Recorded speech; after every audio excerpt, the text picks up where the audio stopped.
วัสดีค่ะสวัสดีเพื่อนๆทุกคนนะคะวันนี้มาเจอกันอีกแล้วนะคะก็วันนี้นะคะก็เป็นวันสบายๆนะคะวันนี้เพิ่งอยู่กับคุณยายนะคะก็วันนี้เพิ่งก็ชวนคุณยายนะคะวันนี้เพิ่งก็อยู่กับคุณยายเนาะคุณยายก็เล่าเรื่องเกี่ยวกับสมัยก่อนค่ะแล้วก็วันนี้เพิ่งก็มีไอเดียนะคะที่จะให้คุณยายนะคะมาทำเรื่องราวเกี่ยวกับคนสมัยก่อนในการตักผ้านะคะเพราะว่าคุณยายก็เล่าให้ฟังเยอะมากนะว่าเดี๋ยวเพิ่งจะเล่าให้ฟังนิดนึงก่อนนะคะว่าคนสมัยก่อนนะคะเขาไม่มีชุดใส่นะคะเพื่อนๆเขามีกันแค่เยอะสุดก็คนละประมาณ3ชุดนะคะอีกชุดแรกก็คือชุดแบบสะอาดนิดนึงนะคะก็จะไว้ใส่ไปเข้าโบสถ์อะไรอย่างเงี้ยค่ะเพราะว่าสมัยก่อนเขาก็จะให้เกียรติสถานที่นิดนึงนะคะคุณยายบอกเพราะว่าสถานที่ศักดิ์สิทธิ์แล้วก็สถานที่แบบไปนมัสการก็ต้องให้เกียรติสถานที่ก็ต้องใส่แบบสวยๆน้อยอะไรอย่างเงี้ยค่ะก็เก็บไว้1ชุดนะคะแล้วก็อีก2ชุดนะคะก็ใช้ใส่แบบไปทำงานหรือว่าแบบไปเที่ยวไปอะไรเงี้ยใส่แบบทั่วไปอะไรอย่างงี้เนาะแล้วก็ใส่ทำงานด้วยนะคะมีแค่2ชุดค่ะแล้วก็คุณยายบอกว่าก็ต้องซักนะคะซักแล้วก็ทำให้แห้งนะคะแล้วก็วิธีทำให้แห้งนั้นนะคะทำให้ผ้าแห้งนะคะเป็นวิธีที่แบบว่าเพิ่งเชื่อเลยค่ะว่าเพื่อนๆหลายท่านอาจจะแบบไม่เคยเห็นแน่นอนค่ะแล้วขณะเพิ่งเองก็แบบ Amazing มากค่ะแบบไม่เคยเจอไม่เคยเห็นมาก่อนเลยค่ะแล้ววิธีของเขานะคะสุดยอดมากเลยค่ะแล้วก็คนสมัยก่อนนี่ฉลาดมากจริงๆนะคะโอเคค่ะถ้าอยากจะเห็นวิธีการทำให้ผ้าแห้งในสมัยก่อนนะคะตามพึ่งมาเลยค่ะโอเคไปดูกันนะคะกับคุณยายของพึ่งนะคะไปกันเลยค่ะ Hello guys today I'm with my grandma today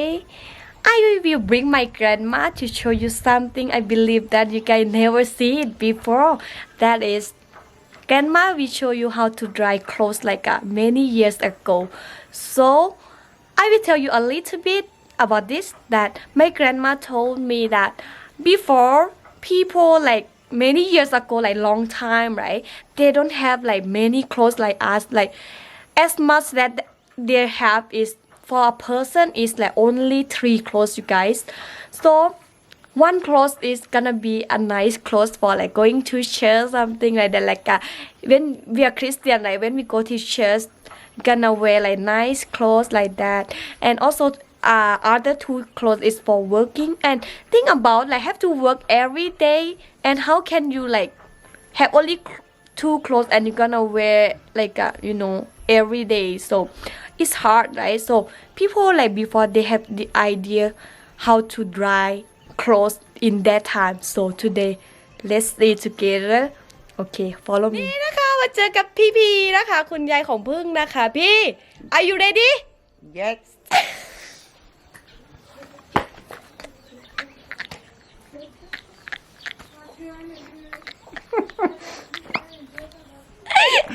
โอเคเดี๋ยววันนี้เราจะมาทำกันเลยนะคะนี่พูดภาษาอังกฤษเก่งมากเลยนะคะโอเคพี่เอาดิแต่เนี้ยปุ๊บอุปกรณ์เปลือยจ่าแล้วแต่พอตาลอเปลือยจ่าแล้วพี่แดกนึกว่าพี่กว่าเนี่ยแต่พอตาลอจุกวันแต่พอตาลอเปลือยจ่าละพี่กว่า Tapata la na tu o te kebe โอ้เปลือยจ่าละพี่ o ki cha su cha la นึกก็ละกันที่โอ้ช้าเนาะ แล้วก็จะมีตอกนะคะตอกหนึ่งแล้วก็เสื้อนะคะสำหรับ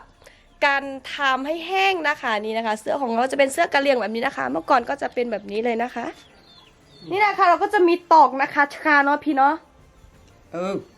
ชาตาบีเชกาเสื้อนะคะแล้วก็สอดเข้าไปตรงแขนเสื้อนะคะ Kesu เชซูเนี่ยเชซูวิตาแล้วก็สอดเข้าไปนะคะ แล้วก็จะเป็นแบบนี้เนาะพี่เนาะก็จะเป็นแบบนี้นะคะเดี๋ยวคุณยายจะเอาไปทำให้เราดูนะคะเพื่อนๆพิมพ์อุ้ยได้แกเด้อไฟของเราก็มีแต่ควันนะคะนี่ Chứ u ke ka ya อูแกจอเด้อเดี๋ยวพี่จะเป่าให้ก่อนนะคะ นี่นะคะไฟของเราก็มาแล้วนะคะนี่ตอนนี้พี่ก็จะเริ่มนะคะเราก็จะหมุนแบบนี้นะคะเพื่อนๆเห็นไหมหมุนนะคะแล้วก็ให้ไฟอยู่ตรงกลางนะคะโอ้โหใครไม่เคยเห็นบ้างนี่คือแบบ Amazing มากเลยนะคะคนสมัยก่อนนี่เขาฉลาดมากเลยเนาะเพื่อนๆเนาะ ดูสิคะแค่หมุนนะคะ แค่ใช้ตอกนะคะ แล้วก็หมุนนะคะ แล้วผ้าก็จะแบบกลมๆแบบนี้นะคะ นี่นะคะ วิธีการหมุนนี่จับแล้วก็หมุนพี่ปะหมุนดีๆเนื้อะพี่พอดีเนี่ย 苏嘞， พี่พอดีละสูดอ่ะนี่นะคะก็จะหมุนแล้วเสื้อมันก็จะแบบพองๆขึ้นมานะคะ ค่ะแล้วก็นี่นะคะ ใช้ตอกนี่นะคะ ก็เริ่มอีกแล้วนะคะ พี่หมุนนะคะแล้วเสื้อมันก็จะพองขึ้นมานะคะ แล้วก็ควันนะคะ ก็จะเข้าไปข้างในนะคะ ความร้อนนะคะ ก็จะทำให้ผ้าแห้งนะคะ หมุนไปอย่างนั้นนะคะ ตอกของเราไม่ค่อยอำนวยเท่าไหร่นะคะ ตอกไม่ค่อยดีอะค่ะ 这不是的， ว้าวนี่นะคะ หมุนแบบดีมากเลยนะคะพี่อันนี้ อันเล่นยาแล้วแกเนื้อซีแล้วแกเลยหมูอุปลือแต่บาทมันมีกะ 这把它糯米吧， อ๋อปัญญาเล่นยาตัวสุดแต่สุดใจไปเนาะ 糯米吧， อาจจะเหม็นควันนะคะ แต่ว่าคนสมัยก่อนเขาก็จะไม่สนใจเท่าไหร่นะคะ เพราะว่าเมื่อก่อนขอให้เสื้อผ้าแห้งก็พอแล้วค่ะนี่นะคะ ก็จะหมุนแบบนี้นะคะเรื่อยๆนะคะ จนกว่าผ้าจะแห้งนะคะ พี่อันนี้เดี๋ยวนะซูซาเคลจ้ะ 这苏草， เคลจ้ะนี่ซู 这 ซา 个， เคลกะจะปอซี่แล้วเลยจ๊ะ 我是以为 คุณยายบอกว่าไม่ค่อยนานนะคะ ถ้าก็จะหมุนแบบนี้นะคะ จนกว่ามันจะแห้งนะคะ ก็ใช้เวลาไม่ค่อยนานค่ะ ก็แห้งแล้วค่ะเสื้อผ้านะคะนี่ แบบนี้เลยนะคะเพื่อนๆพี่จะมาแล้วก็ปะปูรีดีแต่เลยปาอุค่าดีแต่หรออุค่าดีเนต้าวิวิออมจับแบบนี้นะคะ จับเหมือนคุณยายนะคะ จับแล้วก็หมุนนะคะนี่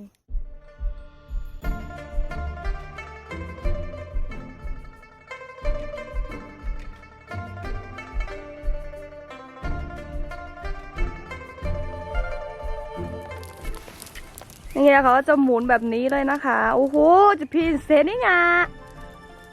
เก่งมากเลยนะคะ พี่ตะแคนไปกัสโซโลน่ะแหละเล่นยานี่ 这木这把了呗， น้องมันไปโซโลเลยนะ 这把这木这把过烧到买回的衣服买给他的衣， อ๋อกลัวโซโต้เนาะเมื่อก่อนนะคะไม่มีเสื้อผ้าใส่นะคะ เขาก็เลยหาไอเดียอะไรก็ได้นะคะ ที่ทำให้ผ้าแห้งเร็วนะคะ แล้วนี่ก็ค่ะไอเดียที่เขาได้นะคะนี่ก็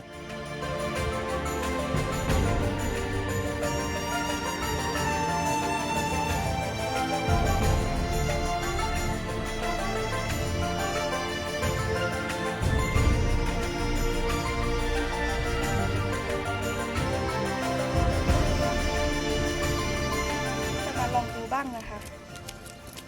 นี่นะคะก็มด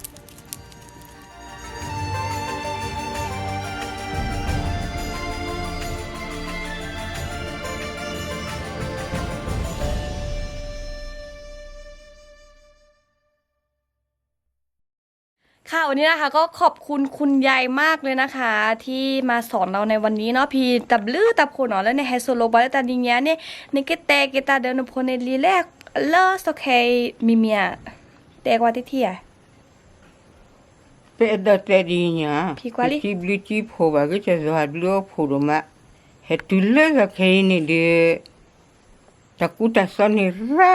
อืม เดเครื่องซักผ้าเดอ เออ ป้าป้าให้ได้เดอ อืม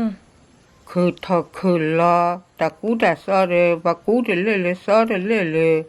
อือฮึ เลยเนี่ยข้าพเจ้าหน้าเขาเป็นมาขอชี้ผมมองเขาเป็นนามีปุ๊บพูดเทระปุ๊บบาจบบาเซปุ๊บบากิโลสัวปัสสุกะเลยไม่อู อืม ก็แต่หน้าละปุ๊บบาจบบาเซ ตัวเดือดเนาะ แต่โตแต่เจอีบลานี่ไปจีบลูกก็จะซาบลูกพูดเลยน้องเจลูก อืมอันนี้ตับลือตับคนเนาะเลยในเฮบะปลาตาเล่นยาดิซอเปิดที่เกดอเนาะแต่ซอปะย่อยบลอเต็ที่บาลเวนอบลอหมอพี่ เด็ดทีเลยบ้า ดิซอปะกว่าดอมก็กว่าแบบ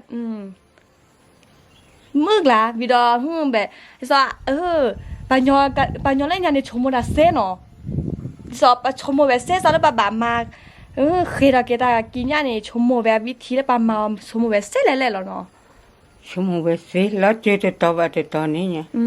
ปัญญาเนี่ยดูเสกอะลมอตาชมมีชมเนี่ยจะ เตอเนี่ยพัฒนาเซตอติแล้วเนาะอันนี้แต่แย่ตับโขเนาะเนี่ยโอเคค่ะ วันนี้นะคะก็จะประมาณนี้นะคะ ก็ไว้เจอกันคลิปหน้านะคะ ว่าเราจะมาทำอะไรให้เพื่อนๆดูกันอีกนะคะ โอเคค่ะ บ๊ายบายพี่บ๊ายบาย